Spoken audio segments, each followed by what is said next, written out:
gente, bom dia, boa tarde, boa noite. Seja muito bem-vindo aqui ao nosso Patrimônio Cast, aquele podcast que você sabe que a gente traz para você assuntos referentes ao seu patrimônio, assuntos referentes à sua família, como é que você deve proteger o seu patrimônio, como você deve proteger a sua família, economia de tributação, isso tudo a gente traz aqui no nosso programa. Eu sou Márcia Cristina, advogada especialista em planejamento patrimonial, e agora eu vou passar a palavra para os meus amigos. Primeiro, a doutora Renata. Olá, pessoal.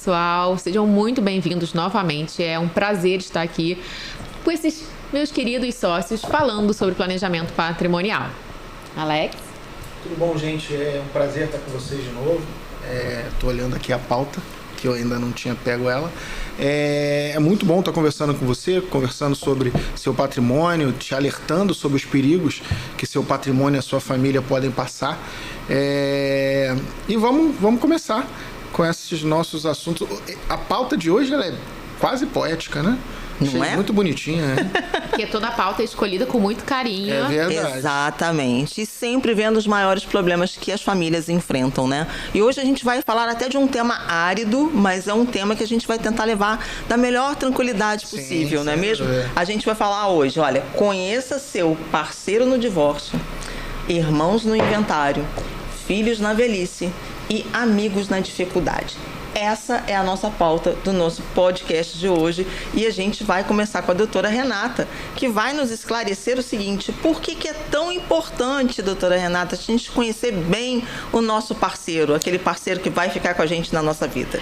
Na verdade, isso ajuda muito as questões de planejamento, não só emocional, mas também patrimonial, porque as famílias, às vezes, os casais se juntam, estão muito apaixonados e não discutem questões relevantes para a vida a dois. Na verdade, a gente gosta de dizer sempre que um casal é o sócio de vida, o parceiro que está do nosso lado é o nosso sócio de vida. Então vamos tratar o casamento como uma empresa, um contrato social que você faz num casamento, é um contrato. Então isso é importante você conhecer ali, saber se os planos estão encaminhando para o mesmo local, se os valores e os princípios são os mesmos, até para evitar lá na frente. É claro que ninguém deseja isso quando se casa com alguém, mas ninguém deseja que aconteça, mas pode acontecer um divórcio, e nada mais justo do que deixar aquilo ali ajustado.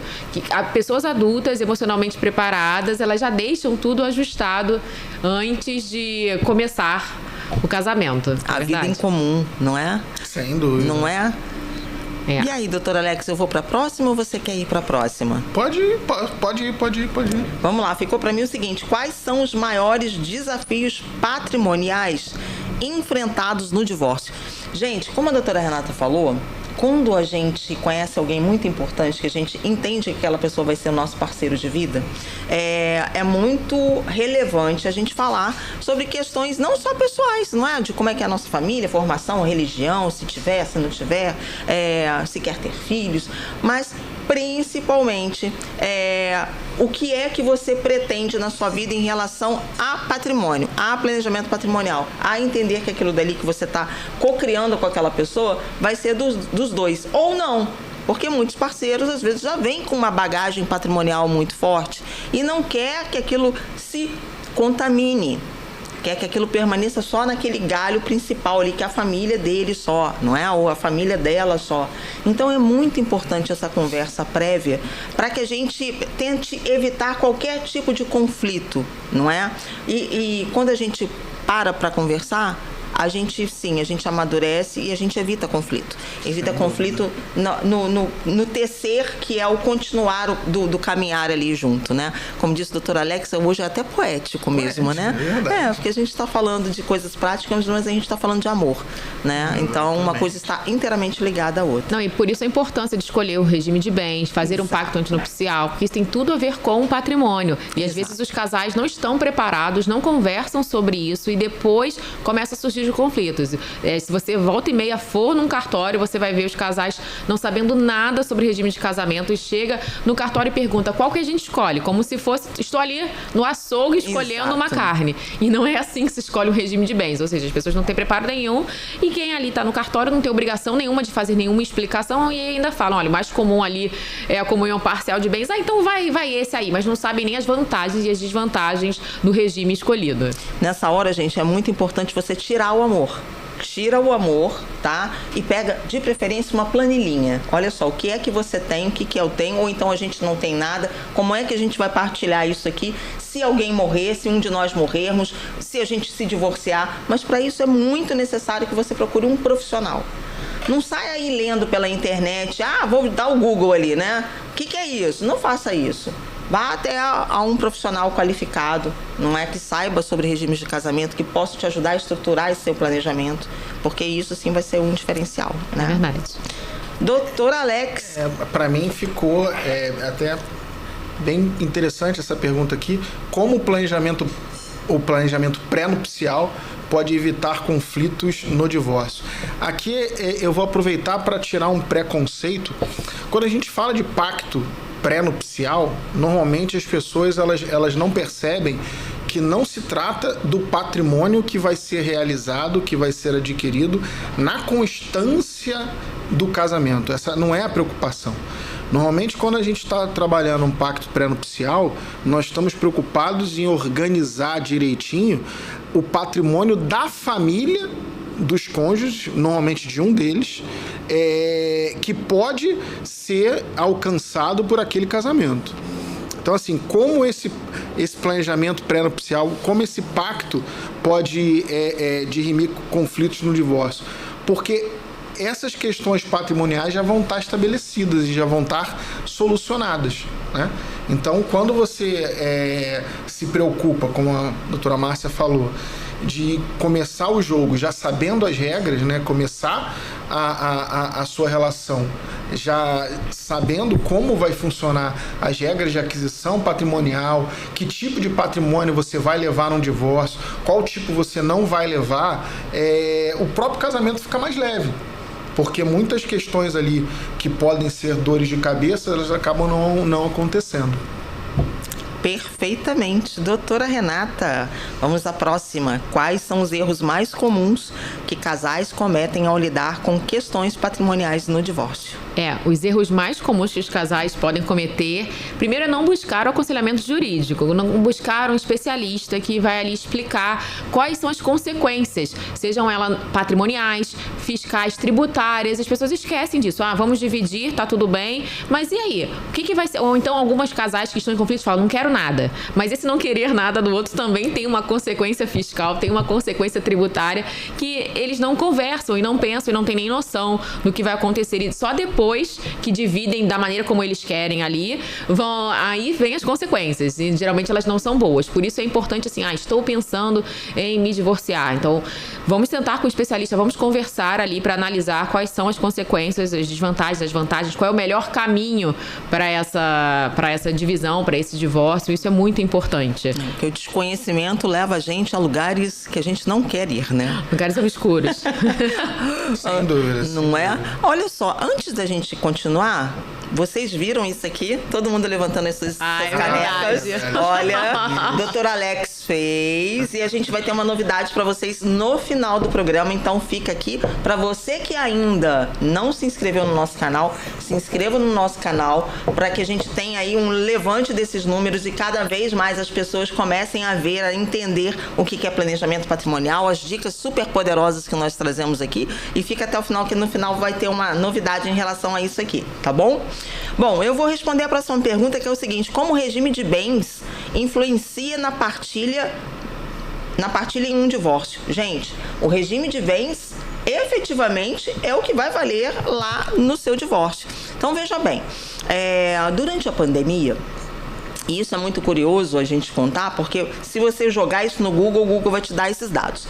Muitas pessoas resolveram se casar porque era o medo da finitude, não é? Ninguém nasceu para viver sozinho, nem para ficar sozinho. E durante a pandemia, acreditem, o número de divórcios aumentou demais, mas o número de casamentos também. E por qual regime? Pelo comunhão total de bens. Eu não sabia disso, um colega nosso pegou e levantou isso pra gente. E eu fiquei alarmada, para você ver o que a finitude nos traz, né? Do tipo assim, bem não vai valer nada mesmo, vou morrer, então Só que não é assim, minha gente. Não é assim, porque nós trazemos já algumas coisas que muitas famílias trazem patrimônio anterior.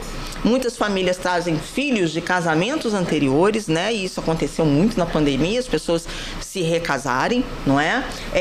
E isso traz principalmente uma coisa que se chama obrigação e tranquilidade. Obrigação e tranquilidade porque você tem a obrigação, sim, de você escolher, juntamente com a pessoa que você ama, qual é o regime de casamento, porque ele vai influenciar diretamente no divórcio.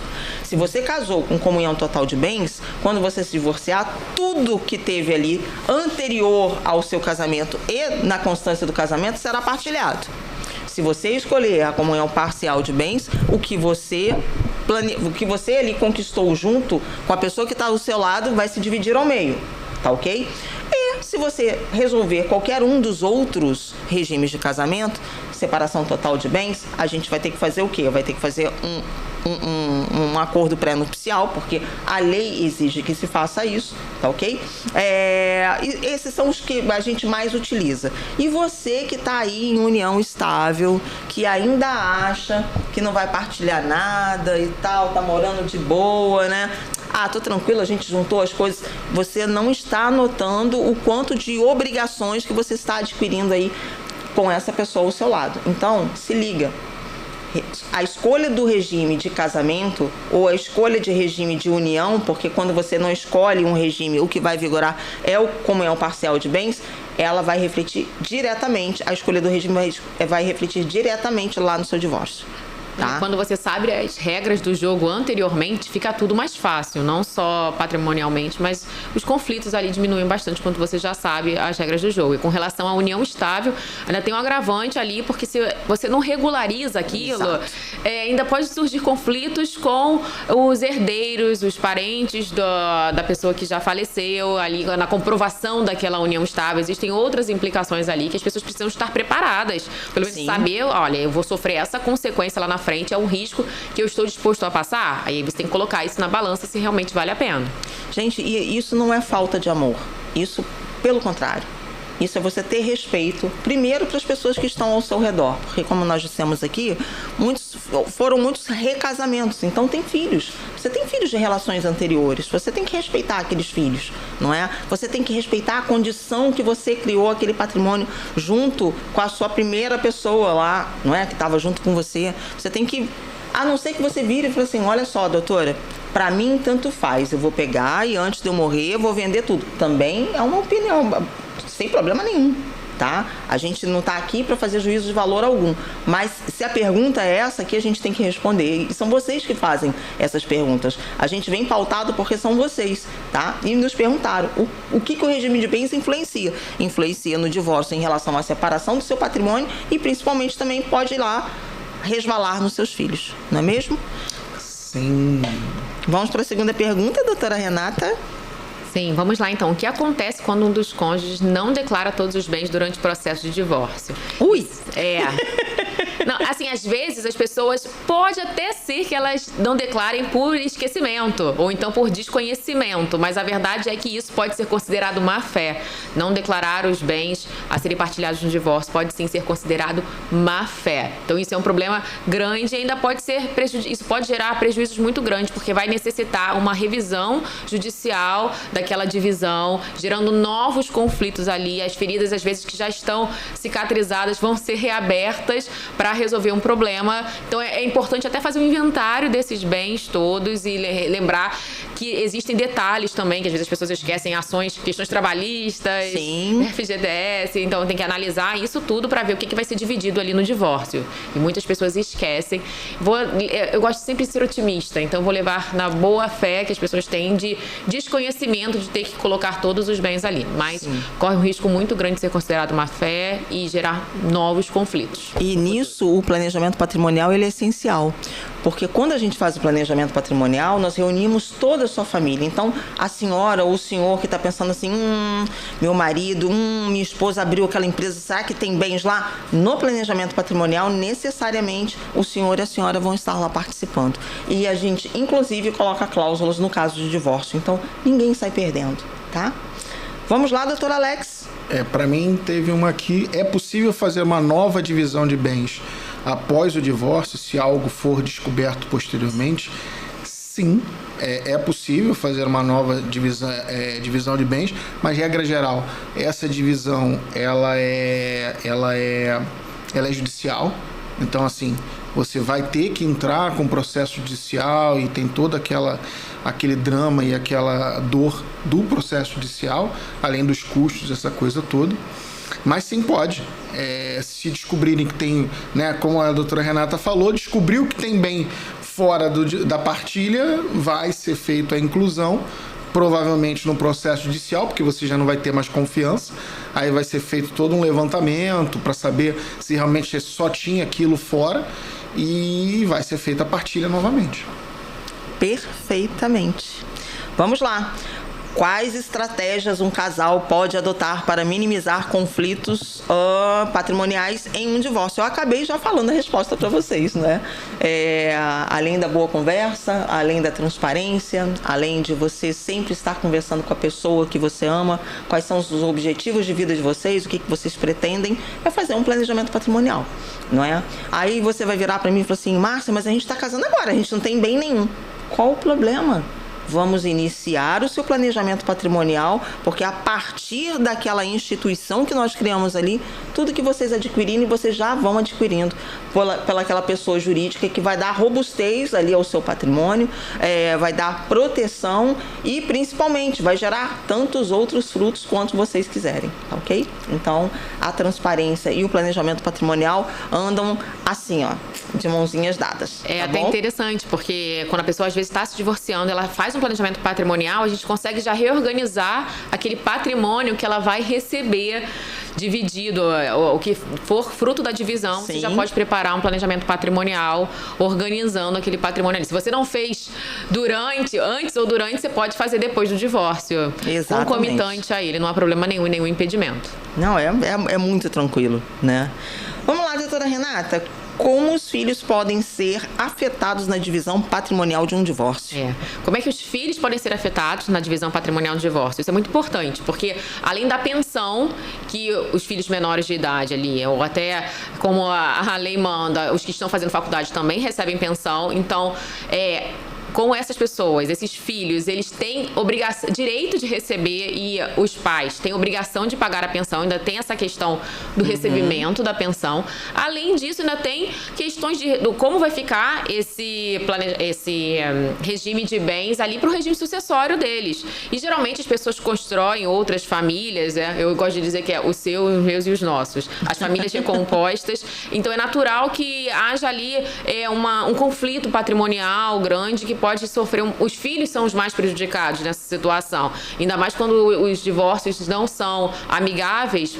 Uma coisa que a gente até fala, quando o divórcio é amigável, tem que ser feita a concessão dos dois lados. Porque aí sim é um acordo amigável, uma concessão. Estou cedendo um pouco, a outra parte está cedendo um pouco, então fica até melhor para os filhos nessa situação ali, não só da questão patrimonial, mas emocional, porque os filhos são os mais prejudicados. E quando é litígio hoje não tem, mas ainda assim tem que pensar nos filhos, não é verdade? Exatamente. Vamos então para a próxima pergunta? A minha aqui veio... Opa, onde está? Aqui. Ela está até... Essa aqui eu estava até pensando nela, vindo aqui para cá, porque eu estava pensando numa situação que apareceu lá no escritório. O que considerar ao partilhar bens quando há empresas ou negócios familiares? E aqui é uma coisa bem interessante, que se você não tiver cuidado com o seu divórcio, se você é empresário, a sua empresa pode acabar. Porque dependendo do seu regime de casamento, as cotas da sua empresa vão ser partilhadas com a sua esposa. E não necessariamente ela é empresária.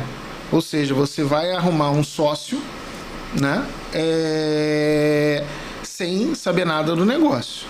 Então, assim, quando você consegue, no teu contrato social, organizar as entradas de sócio de uma forma em que a pessoa receba o dinheiro e não as cotas, isso é um primeiro ponto que você pode fazer para organizar a partilha de bem num divórcio sem afetar a sua empresa. O outro é o acordo pré-nupcial, sabendo exatamente da onde veio, qual foi a origem dessa empresa, qual foi a origem dos recursos que formaram essa empresa. Ela pode, essa cota patrimonial pode não necessariamente ser dividida com o seu cônjuge. E por que essa preocupação? Porque, na verdade, você tem que se preocupar com a saúde financeira da sua empresa. Que às vezes é o que sustenta aquela família, enquanto unidade familiar, e aqueles indivíduos após o divórcio. Não raro, as receitas empresariais desse empresário é o que vai pagar o dia a dia dele e a pensão dos filhos e da esposa. Então, assim, você tem que ter, se você é empresário, mais ainda você tem que ter muito cuidado quando você for contrair matrimônio, ou mesmo após contrair o matrimônio, organizar no teu contrato social essa questão da partilha de bens no eventual divórcio. Muito bem, doutor Alex. Olha que aula, hein? Opa! E quem tem empresa e está sofrendo um divórcio tem que tomar muito cuidado mesmo. Sim. E às vezes as pessoas naquela pressa de resolver tudo, com medo, com receio de que aconteça alguma coisa com a empresa, faz um monte de bobagem que sem um aconselhamento de um profissional, às vezes cria uma outra empresa e fecha aquela, deixa só as dívidas naquela. Então, assim, muda só o CNPJ achando que isso por si só vai resolver, isso não vai adiantar, ou então às vezes faz o divórcio, mas não partilha nada da empresa, e aí é um risco que ocorre, porque depois aquela pessoa ali resolve querer correr atrás dos seus direitos, também é um problema, ou seja, isso tem que ser muito conversado quando tem uma empresa. Sim. Vocês sabem que quando nós ainda não éramos, nós três, um escritório único, né, eu atuava para uma empresa em Belo Horizonte, e que o dono da empresa divorciou-se. E no pagamento da pensão da menor, ele atrasava muito o pagamento dessa pensão. E eu falava, fulano, preste atenção. E o advogado da outra parte, o advogado da mãe da menina, pediu a desconsideração inversa da empresa dele, para poder conseguir os ativos e pagar e, consequentemente, haver o pagamento da pensão. Eu consegui desconstituir essa desconsideração, porque, na realidade, eu consegui comprovar que aquele montante ali que o advogado deles estava pedindo poderia gerar a falência da empresa e o não pagamento de todos os empregados, ou seja, de mais 20 famílias que trabalhavam para aquele empresário. Mas as pessoas acham que isso não é possível. Então, olha o estresse que esse cliente meu passou, porque ele passou, consequentemente eu também passei, porque é uma situação muito atípica, muito difícil. Os tribunais têm pensamentos diferenciados, porque para você que está nos ouvindo, às vezes você fala assim, não, mas o juiz pensa assim. Não, a lei é única, mas a interpretação pode ser diversa, não é? E isso nos pega muito com as calças nas mãos, como diriam os nossos avós, não é? Isso é péssimo, isso não é bom. Então, por isso que quando a gente conversa com vocês sobre planejamento, antes de qualquer ato, é justamente para você ter essa proteção e essa segurança efetiva, que a sua empresa não vai sofrer nada, que os seus filhos terão amparo, sim, não é? E que no caso de divórcio, tudo já sairá bem, porque já estará previamente acordado, né? Enfim, verdade. Né?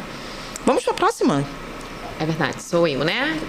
Qual o papel da mediação familiar no divórcio e como ela pode ajudar na divisão de bens? É importante, né? Porque a mediação ela ajuda a evitar os conflitos. E é tudo que a gente quer evitar aqui com o planejamento patrimonial. Claro. Evitar os conflitos, porque quanto menos conflitos, as pessoas esquecem, às vezes, que brigar até o fim, litigar até o fim, não... Sempre as partes saem perdendo, ainda que uma ganhe mais que a outra. É uma perda de tempo, de desgaste emocional, patrimonial, conversas com os advogados, você fica estressado. Então, isso é aquilo que as pessoas têm que pensar se realmente vale a pena ter todo esse estresse. Então, a mediação ajuda muito a evitar esses conflitos e cria um ambiente colaborativo para que as partes entrem em um comum acordo. Sim, com toda certeza. Então, para mim, cabe o seguinte: em que situações o divórcio pode prejudicar o patrimônio de um dos cônjuges?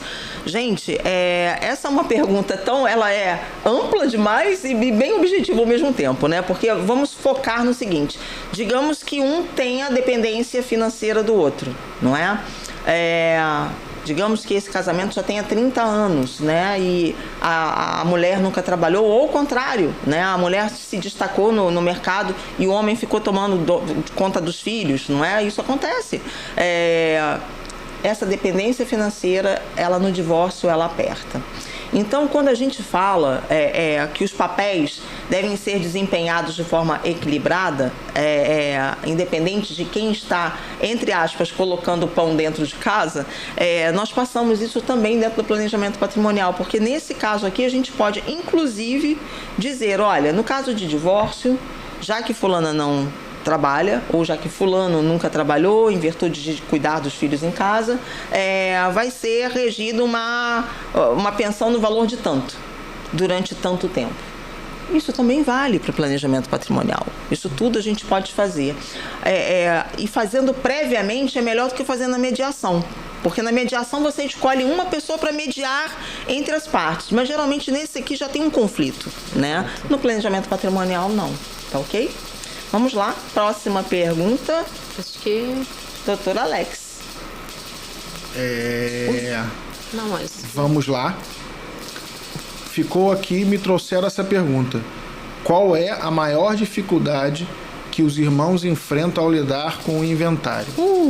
Essa pergunta aqui, ela é bem ingênua, né? Bem interessante. Não é dificuldade, mas perceba, qual é a principal característica de um inventário? É você transformar aquele conjunto de patrimônio num condomínio entre os herdeiros. Todo mundo é dono de tudo, de um pedaço do patrimônio. Então, vamos pegar um exemplo aqui de um inventário que não tem herdeiros testamentários, não tem legatário, são só 2 herdeiros necessários, ou seja, 2 irmãos, João e Maria. João e Maria, eles são recebedores do patrimônio em condomínio. Então, vamos supor que tenham 3 imóveis nesse espólio, né? Os bens que foram deixados pelo pai ou pela mãe do João e da Maria são 3 imóveis. Tanto o João quanto a Maria têm 50% em cada imóvel, até que essa situação ela seja organizada. E aí, o que pode acontecer de ruim nisso? Se o João e se a Maria se falam, você pode ter alguns problemas de comunicação. Por exemplo, eu e meu irmão. Eu tenho um irmão, se chama Leonardo, e eu me dou muito bem com ele, só que nós somos pessoas diferentes. Na gestão de ativos, por exemplo. Meu irmão é um cara um pouco mais conservador, eu sou um cara um pouquinho mais arrojado em algumas coisas e alguns investimentos que eu faço. Então, assim, não necessariamente a gente vai conseguir administrar, e nós nos damos muito bem, administrar um patrimônio que nós vamos receber em comum sem haver problemas de comunicação. Porque ele vê a vida de uma forma, eu vejo de outra. Agora, vamos supor que os irmãos não se falam. Aí é caos total. É caos total. Porque você está obrigando 2 pessoas que não estão se relacionando mais, e aqui eu não vou fazer juízo de valor do porquê, a ter que se relacionar para gerar, para fazer gestão de patrimônio. Ou seja, vai ser caos total. É nesse momento em que as famílias se desintegram, e é aí que o planejamento patrimonial prévio, onde você não faz o inventário, ele brilha mais. Porque até essa família de irmãos que naquele momento não estão se falando, e no inventário vai ficar muito pior, se houvesse feito um planejamento patrimonial prévio, um planejamento sucessório prévio, talvez ao longo da vida as pessoas podiam até voltar a se falar, porque elas não iam estar passando por esse desgaste que é a gestão do patrimônio durante o inventário. Basicamente, esse é o problema que os irmãos podem enfrentar no inventário. 2, né? Tem vários outros.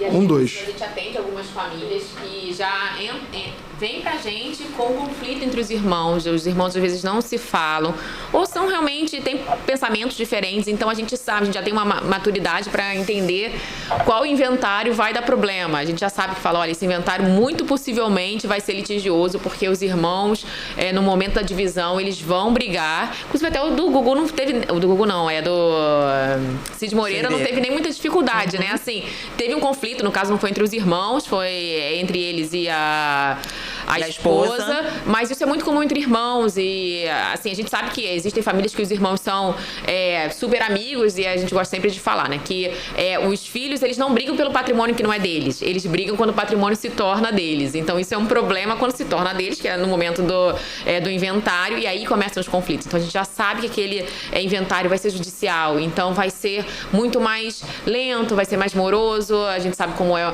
o judiciário, é bem lento, e aí mais desgaste, são mais custas, os honorários são mais altos, e tudo isso influencia no valor daquele patrimônio que é dilapidado. Uma perda do patrimônio, né? Bom, coube aqui para mim o seguinte: como o planejamento sucessório pode evitar esses conflitos entre os irmãos? Bom, quando nós fazemos o planejamento patrimonial, nós já fazemos o planejamento sucessório também.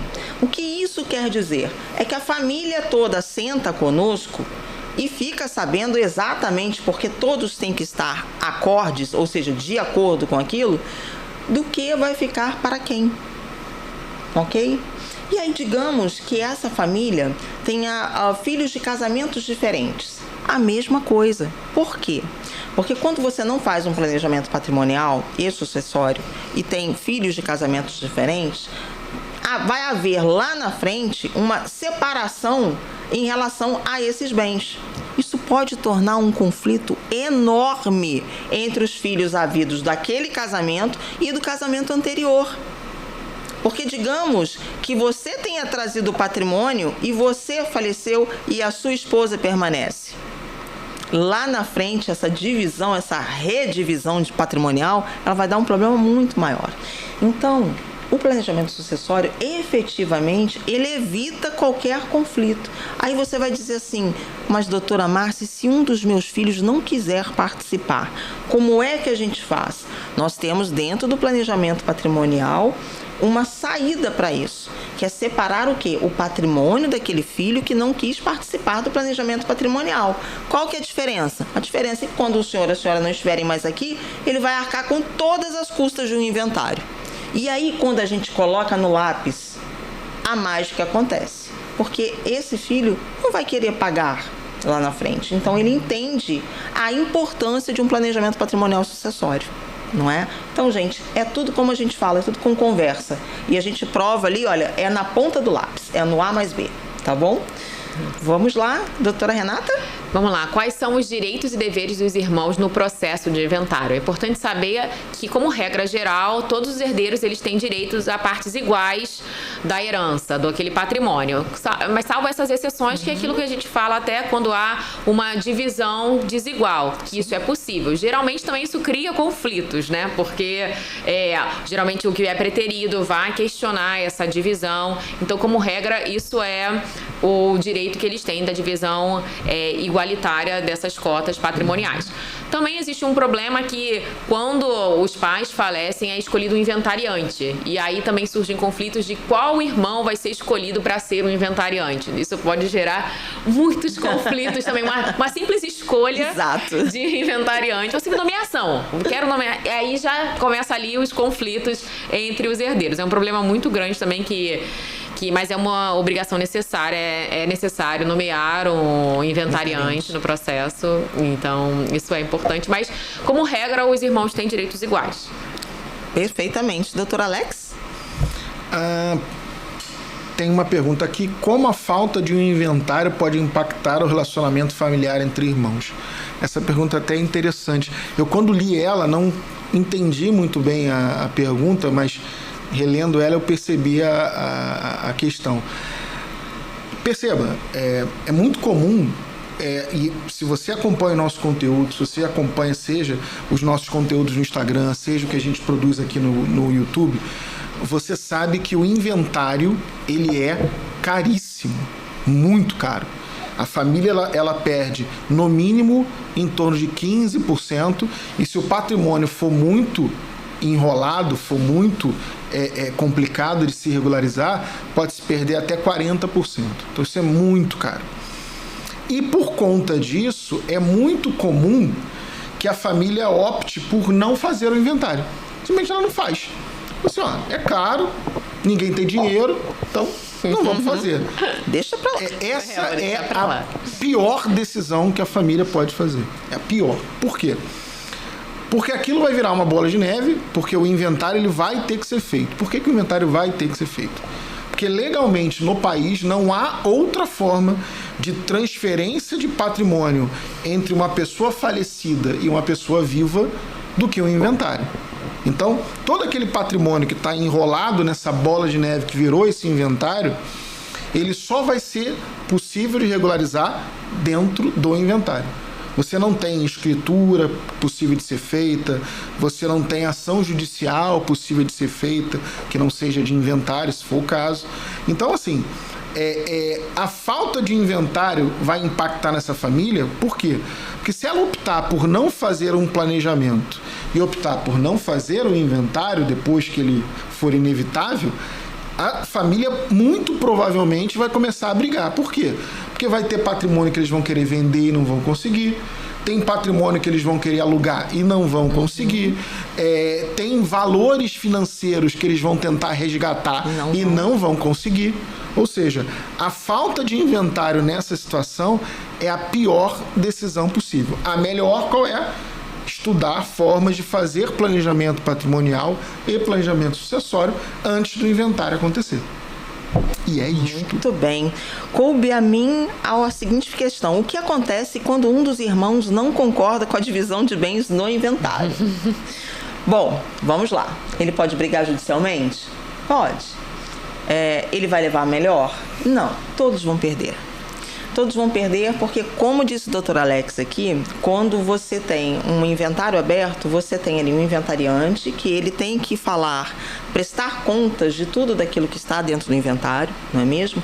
E quando as pessoas verificam que há muitos problemas naquele inventário, as pessoas começam a desistir. Ou seja, aquele que era inventariante já viu você, não vou querer mais isso não, porque isso está me dando muito trabalho. E aí vai passando para outra pessoa. E a outra pessoa também não quer ser inventariante. E aí vai passando por terceiro. E aí cai nesse aqui, que justamente não concordou com a forma de que foram divididos os bens. Gente, se o inventário já é judicial, certamente o juízo ali, ele ofereceu a forma com que está descrita na lei, tá?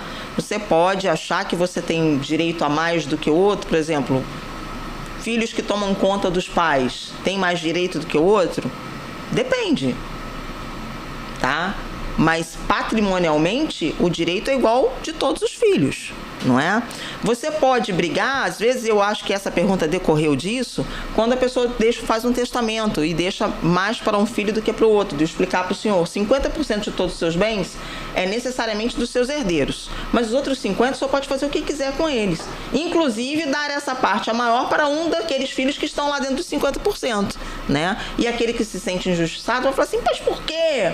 Porque era direito do seu pai, querido, era direito da sua mãe. Entende? Eu coloquei essa semana no Instagram numa questão que aconteceu no banco que eu fiquei chocada. O filho falando pro pai, o pai sentado ao meu lado, e o filho, nunca mais mexa nas suas aplicações sem falar comigo antes. Gente, as aplicações são do seu pai, ele não tem obrigação nenhuma, já te deu escola, já te deu faculdade, até porque o senhor que está aí e que fez essa braveza com o seu pai, disse que era advogado e queria processar o seu pai por isso, olha que loucura. Então, assim, as coisas estão muito trocadas, não é? Ele não tem mais obrigação nenhuma em relação a isso. Então, ele pode dispor, sim, da melhor forma. A sua mãe também pode dispor da melhor forma, tá? Então, pode brigar? Pode brigar. Vai perder? Muito provavelmente. Inclusive, aquele patrimônio que ficou para você. E é isso aí. Vamos lá, doutora Renata. Vamos lá. Como o inventário pode ser conduzido de forma amigável entre os irmãos? É muito importante ter diálogo. Diálogo, é isso que a gente tem que ter maturidade de entender. Diálogo, mediação entre as partes que estão ali para receber aquele patrimônio. É importante que haja um diálogo. Sem diálogo não tem como resolver. Até a gente estava conversando semana passada, né? Do inventário, que a gente estava quase no final para resolver, mas o problema é que um dos herdeiros resolveu no finalzinho contratar um outro advogado para brigar com tudo que já estava. Ele concordou com tudo até aquele momento, concordou com a venda dos bens, o depósito judicial foi feito, estava já tudo resolvido ali, faltava só o finalzinho, e aí ele resolveu. Nessa hora, aí a gente sabe que vai demorar mais ainda, porque o juiz vai ter que analisar tudo novamente, porque ele está questionando tudo. Então, assim, é importante um diálogo e não tem como a gente colocar na cabeça desse herdeiro, olha, desse jeito vai ser muito pior. Você vai demorar muito mais para receber. A gente nem sabe se ele vai de fato receber, porque os processos demoram tanto que ele pode chegar a não receber, que vai receber os seus filhos dele. Exatamente. A verdade é essa. Exatamente. Vamos aqui a minha. Quais são as implicações fiscais que os irmãos devem estar atentos no inventário? Bom, grosseiramente falando, quando a gente começa a explicar a tributação do inventário, a gente tem a tributação direta dele, que é o ITCMD, que foi impactado recentemente pela reforma tributária. Ele foi dobrado em alguns estados, como São Paulo, que pulou de 4 para 8. Outros estados, como Rio de Janeiro, foi impactado na base de cálculo, que foi atualizada. Então, assim, primeira coisa que você tem que se preocupar: inventário, ele é caro, vai ficar mais caro ainda, porque a tributação direta dele, que é o imposto sobre transação, causa-morte e doação, vai aumentar a alíquota com a reforma tributária. Já aumentou para 8 e deve chegar nos próximos 2 anos, pelo menos, é o que a comunidade jurídica entende, porque o governo já sinalizou isso várias vezes, vai chegar para casa dos 20%, 21%. Beleza. A outra coisa que as pessoas não sabem, que impacta diretamente no inventário, é o ganho de capital em algumas operações. Quando, por exemplo, o teu inventário tem investimentos. Se o teu inventário tem investimentos, a baixa daquele investimento, mesmo por conta de inventário, sofre também a tributação do ganho de capital na pessoa física. Mas que pessoa física? Do espólio. O espólio vai pagar imposto de renda sobre essa parcela de ganho de capital, que muita gente também não sabe. Então, assim, basicamente a gente pode estar falando dessas duas implicações fiscais aí no caso do inventário. Perfeito. Para mim, coube. É possível vender bens antes da conclusão do inventário? Sim, gente, é possível. Mas é uma ladainha, tá? Primeiro, todos os herdeiros têm que estar de acordo com aquela venda. Segundo, o juízo tem que pegar e concordar. Terceiro, a PGE, né, a Procuradoria-Geral do Estado, vai pedir para vir as custas referentes ao ITCMD daquele imóvel. Isso quando não pede do inventário todo para saber se aquela proposta que está sendo colocada ali, se ela é viável, se o preço não está se não está abaixo do mercado, enfim. Para você ver, né? O patrimônio é seu, é da sua família. Mas aí vem pessoas de fora que fazem parte do judiciário, que nós respeitamos, mas que nós entendemos que eles não podem ser maiores do que a sua vontade. Por isso se faz tão necessário fazer um planejamento patrimonial, porque aí a gente não vai ter esse bando de gente aí, literalmente, desculpe-me, se metendo em coisa alheia, em coisa que é sua, ok? Então, é possível vender? A gente já fez isso? Já. Mas dá muita dor de cabeça, tá? E aí você tem uma perda que a gente chama de perda da chance, tá? Perdeu aquela chance de vender aquele patrimônio ali bem, porque vai demorar aí pelo menos uns 4 meses a 5 meses. Isso pensando bonito, tá? Isso e a gente indo lá, despachando, falando 10 vezes na cabeça do juiz, não é? Para você poder pegar e concluir essa venda. Quem te fez a proposta vai querer esperar 4, 5 meses? Pensa bem, o imóvel já está dentro de um inventário judicial, vai querer? Não, né? Então, vamos pensar antes que chegue a um inventário, tá ok? Doutora Renata? É verdade, né? E a venda de um bem, além de... corre riscos ali se você deixa aquele bem desocupado, por exemplo, porque existe risco de invasão, de depreciação, o imóvel começa a se desvalorizar. Fora que a venda do bem no inventário ainda tem um agravante de que as pessoas não gostam de comprar um imóvel que não está livre e desimpedido. Exato. Então tem a questão do deságio, que a gente sempre fala nos nossos seminários. Exatamente. Né? O deságio na venda de um bem no inventário é muito grande. E as pessoas às vezes esquecem desse... E os custos, né? Porque eles permanecem. Exatamente. Né? Se for um apartamento, a pessoa vai continuar pagando o quê? IPTU, vai continuar pagando condomínio. Gente, e imóvel fechado, ele estraga. Exatamente. Ele é igual o carro parado na garagem. Se você não for lá e ligar todo dia, a bateria vai embora mesmo sem você ter usado. Então, o imóvel fechado, ele desgasta, tá? E tá gerando prejuízo, né? Ele fechado. E às vezes assim, tá bom, então vamos alugar para não ter mais gastos. Mas, para colocar ele em locação, precisa fazer uma reforma. Quem vai arcar com essa reforma? Tudo bem, eu escolho, mas como é que vai ser feita essa divisão? Vai ser os herdeiros que têm que pagar. Então, isso tudo é muito problemático e as pessoas esquecem disso. E no planejamento patrimonial, você evita todos esses problemas, não é verdade? Exatamente. Agora, vamos lá, então.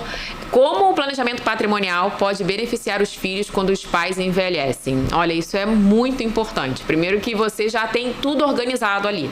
Então, até os pais, a gente diz que quando a gente entrega o planejamento patrimonial para aquela família, a gente diz que dá uma paz. E os pais ficam tranquilos porque já está tudo resolvido, porque é uma preocupação natural.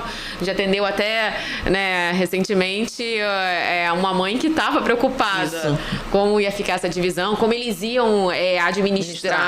Isso é muito comum. Então, um bom planejamento garante, sim, que os filhos não passem por dificuldades financeiras, até permite que os filhos se mantenham no padrão de vida que eles já estão acostumados, porque muitos não têm ali a condição de arcar com todos os custos do inventário e aí deixam o inventário parado. Vamos parar o inventário porque a gente não tem como pagar, tem que vender, mas como é que vai vender? Então, tudo isso são etapas que as pessoas só descobrem quando passam pelo inventário. Eles não pensam nisso. O brasileiro não gosta de pensar nisso porque acho que atrai, mas isso não é uma verdade, né? Não é uma verdade. No caso dessa senhora, que a doutora Renata comentou, inclusive, como ela tinha 3 imóveis e 2 filhos, ela ainda falou assim, olha só, então a gente vai falar com eles que eu quero dessa forma. Esses 2 imóveis aqui são de valores parecidos, então cada um fica com um e o outro aluga. Enquanto eu estiver vivo, o aluguel é meu. Exatamente. E perfeito, sim. Perfeito, né? Fica ótimo. Aqui tem uma para mim. Quais são os principais desafios enfrentados pelos filhos na administração do patrimônio dos pais idosos? Essa é uma pergunta que chega muito lá no escritório, porque é muito comum que a gente receba no escritório donos de empresas familiares em que só um dos filhos trabalha. A empresa foi criada pelo patriarca ou pela matriarca, muito comum, consultório médico, clínica odontológica, né? E só um dos filhos que é médico ou dentista. Mas tem outros irmãos, tem outros da família que não, de forma rara, também sobrevivem da receita daquele empreendimento.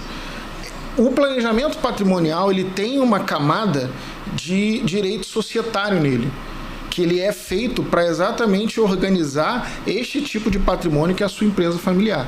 Então, o que acontece? Como é que os filhos podem se beneficiar do planejamento patrimonial, da administração do patrimônio dos pais idosos?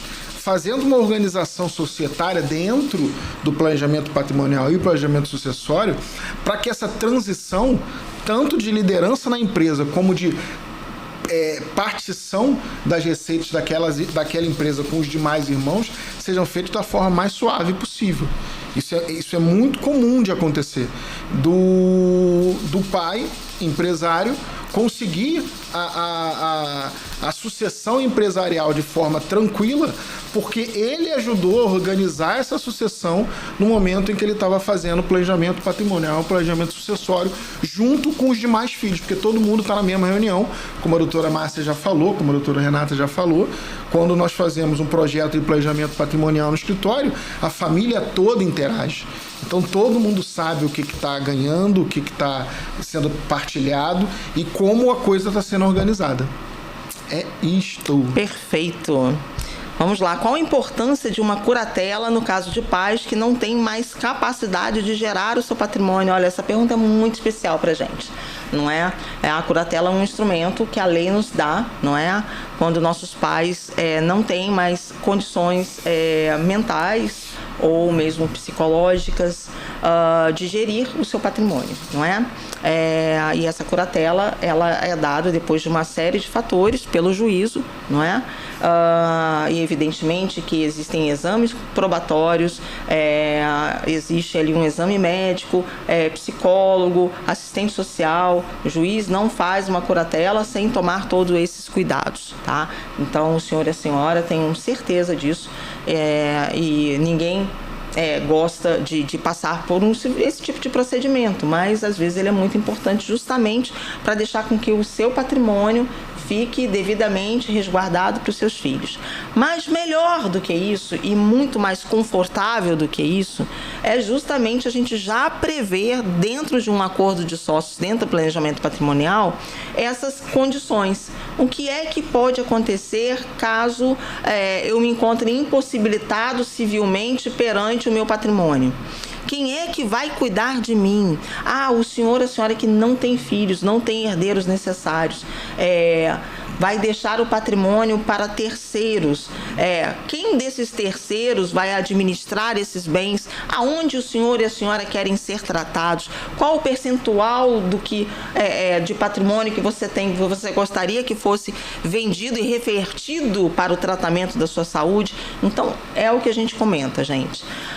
Quando a nossa cabeça está funcionando plenamente, é o que nós temos que utilizá-la de forma saudável, justamente para poder fazer o planejamento.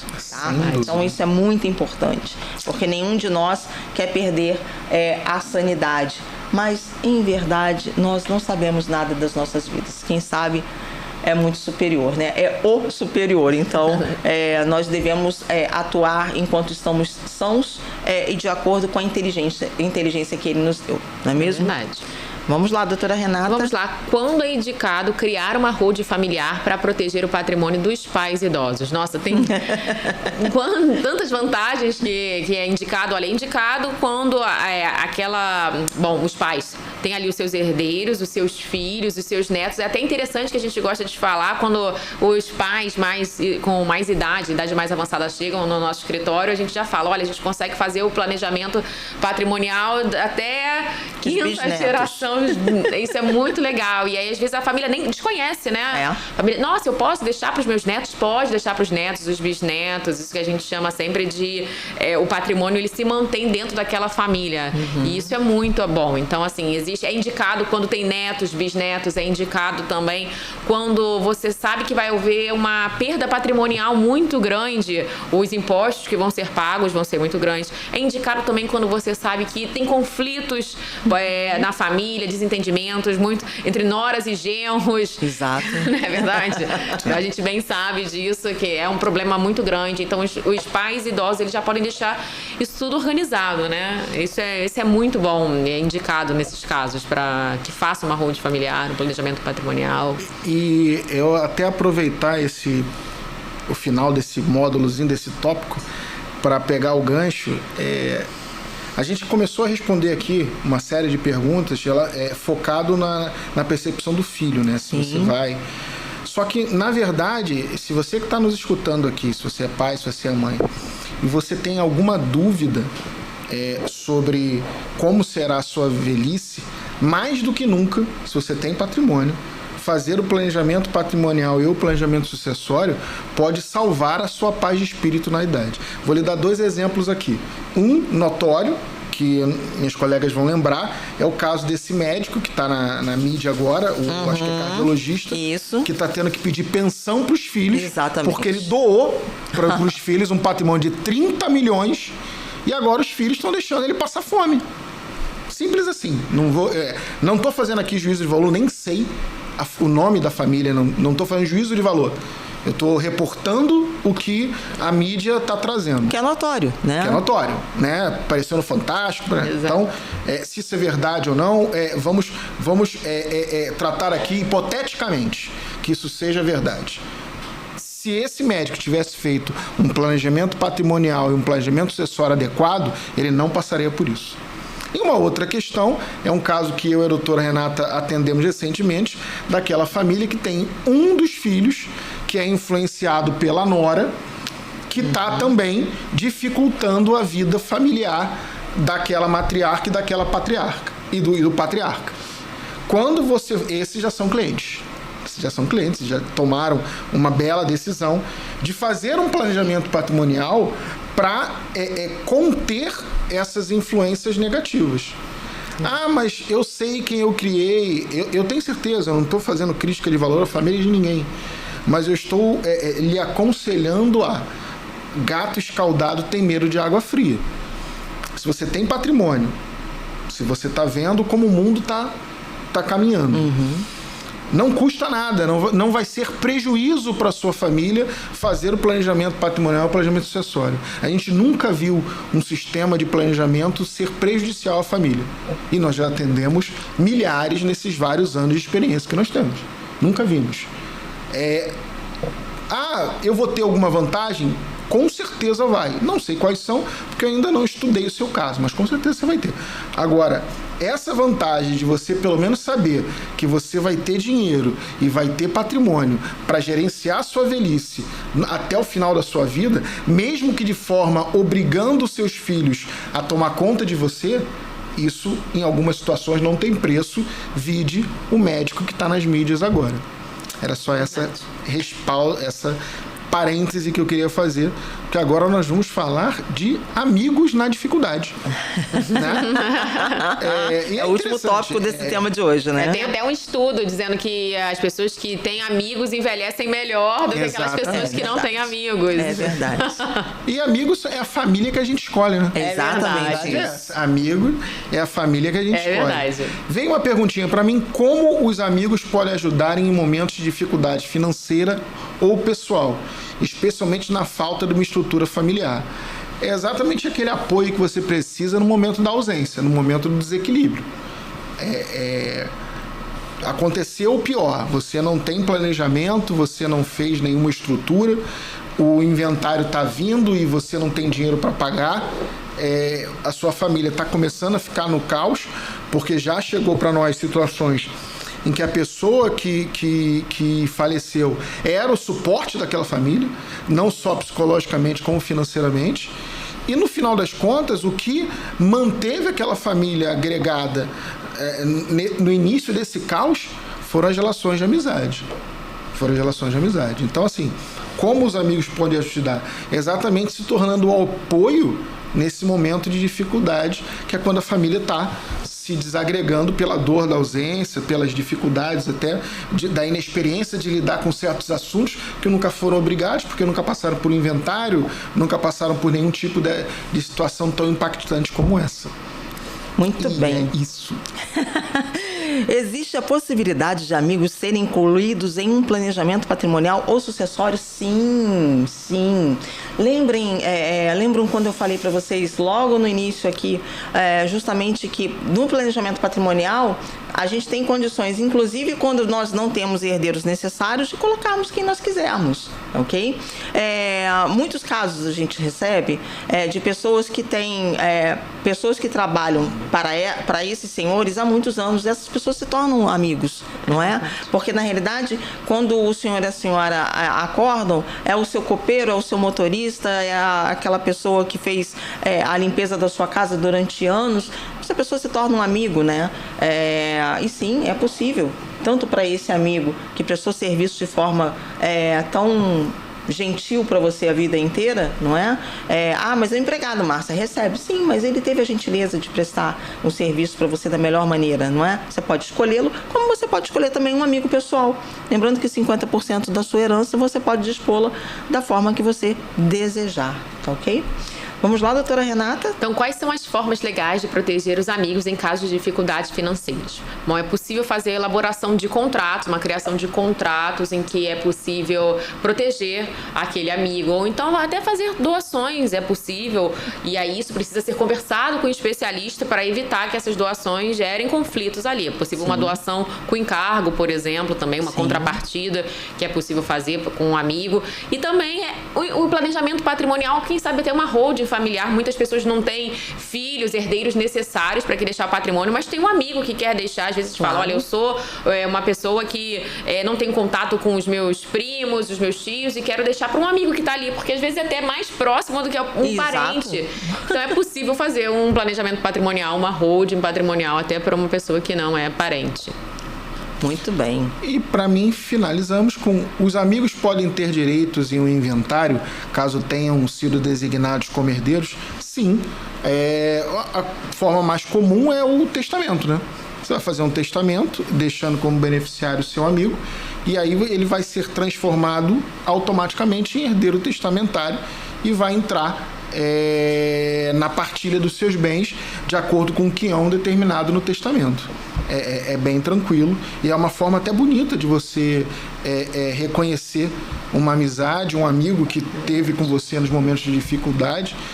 É uma das raras situações em que eu acho o testamento uma coisa bem interessante. Raríssimas, na realidade. Muito bem, gente, olha só. Por hoje nós estamos terminando, mas não ainda. Primeiro eu falei com vocês para vocês se inscreverem no canal, divulgarem o nosso canal e a gente vai fazer a promoção da caneca, tá?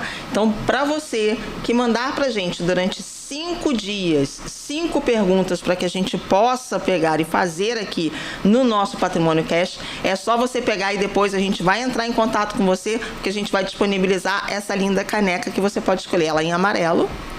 Em azulzinho. Rosa, né? Ou branca. Ou toda branca. Ou toda tá branca. Ok? Agora, a gente também não pode terminar, porque hoje a doutora Renata trouxe uma surpresa, Eu fiz dever de casa. Eu gosto de fazer dever de casa, gente. Então, se ela fez o dever de casa, você que está sempre nos acompanhando aqui, sabe que ela o que vai bater o martelo. Exatamente. E aonde que ele tá, doutora Renata? É, verdade, né? A gente tá na defesa do martelo. Não, a gente tá na defesa do martelo. Na procura do martelinho aqui. Outro dia eu tava até vendo um seriado, lembrei do nosso martelinho. Meu Então. Deus, lá vem. Não, eu fiz dever de casa na escolha do tema hoje. muito bem. O tema, por acaso, eu também foi fácil de escolher, porque Tá vendo? eu já sei o que eu vou falar. Na verdade, assim, eu gosto muito de ler. Eu acho que. Eu sempre digo que o conhecimento liberta. Quanto mais informação a gente tem, mais a gente cresce, evolui. A verdade é essa. E tem um livro que eu adoro. Olha, o livro da família. O livro é todo colorido. Eu adoro esse autor aqui, é Todd Parr, né? E as minhas filhas adoram esse livro que conta os diferentes tipos de famílias que tem. Olha, famílias são grandes, pequenas, famílias que têm animais e não tem cores diferentes. Então esse livro aqui, o livro da família, eu indico porque é um amor esse livro não só para criança, para todas as idades, porque eu adoro ler para elas, que é exatamente, olha, algumas famílias se parecem, algumas famílias têm coisas diferentes, mas na verdade é que todos gostam de abraçar uns aos outros. Então a mensagem desse livro é muito bonitinha, então eu indico esse livro para todo mundo.